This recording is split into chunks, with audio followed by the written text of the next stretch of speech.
Hello and welcome to Access, my name's Nathan, and this week I was lucky enough to be one of the first people to play The Last of Us Part 2. Two sections of the game were included in our hands-on session, one from relatively early in the story where Ellie patrols around the survivor settlement in Jackson, and a section a little later on with Ellie on the outskirts of Seattle. The footage you'll see throughout this video is from those two sections. The story has been the focus of a lot of what we've seen about the game so far, but a huge amount of work has gone into the gameplay too. This is both subtle and interconnected. Combat initially feels familiar, like an evolved form of the gameplay you know from the first game, but several key changes have moved it on considerably. Here's a look at some of those changes.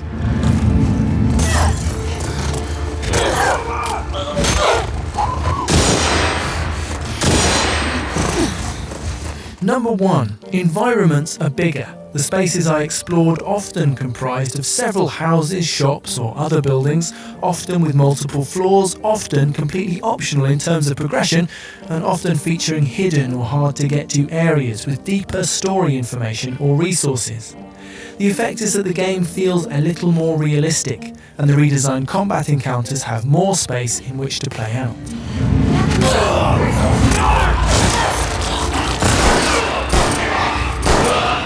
Number 2, Ellie has a few new ways to explore and interact with these bigger environments. Naughty Dog has shaped the gameplay around her character, older and stronger than when we first met her, but still agile and relatively small. Ellie can squeeze through gaps in the environment, and she can also jump, a much commented on omission from the first game, which leads to various traversal options and an added verticality to combat. And Ellie can also go prone. This one probably has the most impact while you're actually playing. It means that you can find cover even in open areas with long grass, and that you can shuffle discreetly between 2 points of larger cover.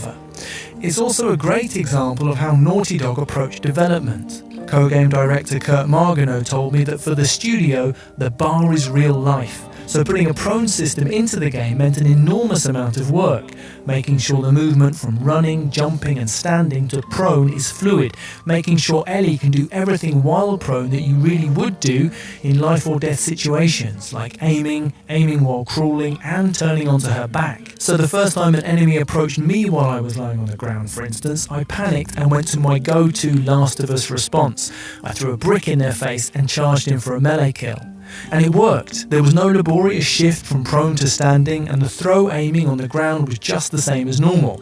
It felt like Naughty Dog in a nutshell, an incredible attention to detail to make the smallest developments best in category. It might just be lying down, but it's also the best lying down I've ever done in a video game. Number 3, enemies are better at fighting you. This is partly because there are new types of enemy, as we'll get onto in a moment, which challenge you in different ways and force you to think about the best way to strategize using your scant resources.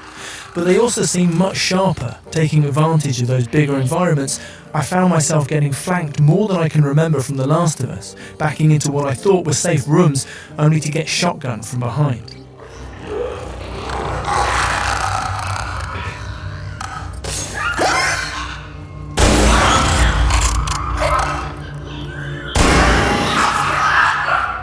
Number 4, more impactfully, the enemies are also more humanized. While taking on the WLF, the Washington Liberation Force, on the outskirts of Seattle, enemy fighters would call out their friends' names as I killed them.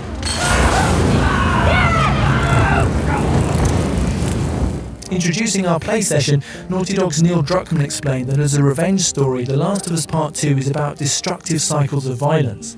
This tiny touch is a way of jolting players into reflecting on the significance of their actions.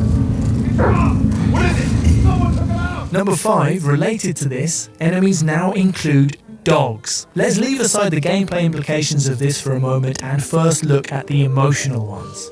During the Seattle section of the game, Ellie finds a bow. It's embedded in a clicker and she has to tear it out, and it's brilliantly disgusting. It also gives her a way of one-shotting enemies from stealth during combat. Take out a dog and its human handler will stop in horror and check that the dog is okay. And if you kill the human first, the dog is sad and confused as to why its human pal isn't moving anymore. Number 6, don't feel too sorry for the dogs though, as they are tricky as heck to fight. They're small, so they too are hard to see in long grass. They can also smell you, so you can't creep up to stealth melee them. They disrupt your attempts to sneak around offing humans too. You leave behind a scent trail which you can see in listen mode, and if a dog is present you'll need to keep moving or distract them with thrown objects to avoid discovery. It gives what otherwise might be slow and patient stealth sections an anxious urgency and forces you to keep moving.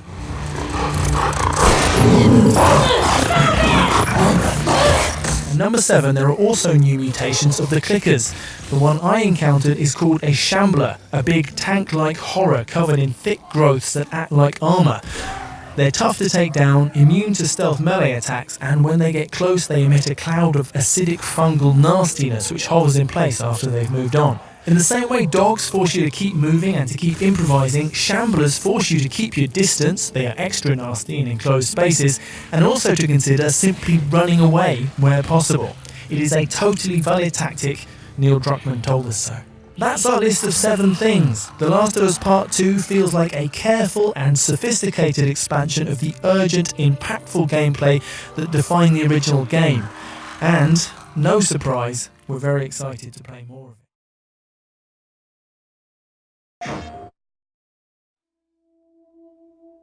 Scale of 1 to 10.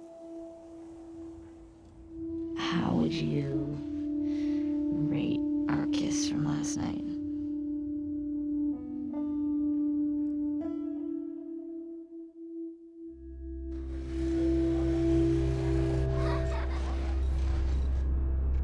Look who decided to join us.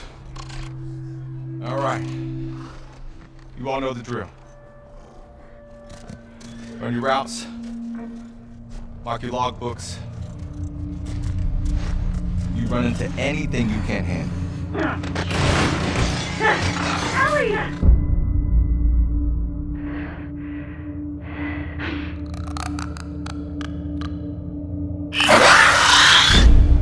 You come back.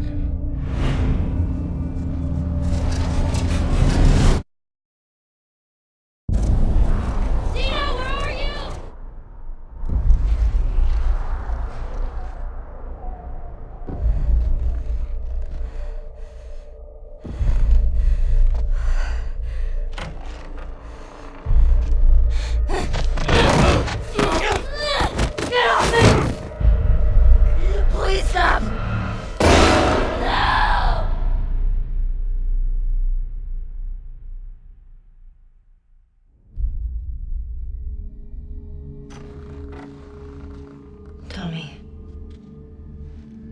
I have to finish it. You have no idea what you're walking into. What are you doing?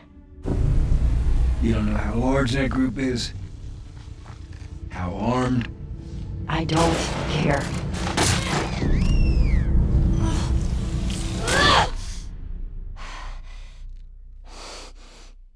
You can't stop this.